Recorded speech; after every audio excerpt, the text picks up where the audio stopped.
गावाच्या टोकाला एक जुना मोडकळीस आलेला वाडा होता. गावातल्या सगळ्या लोकांना त्या वाड्याची भीती वाटायची. पण 10 वर्षांचा रोहन खूप जिज्ञासू होता.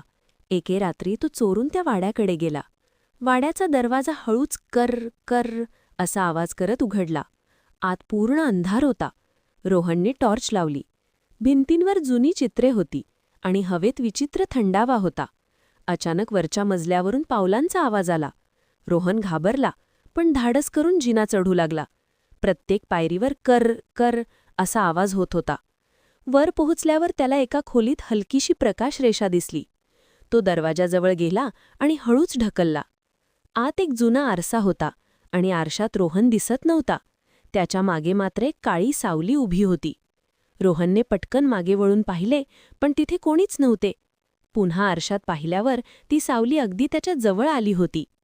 अचानक कोणीतरी त्याच्या कानाजवळ हळू आवाजात म्हणालं, "रोहन, तू इथे का आलास?" रोहन घाबरून खाली पळाला. तो बाहेर आला तेव्हा वाड्याचा दरवाजा आपोआप बंद झाला. पण त्या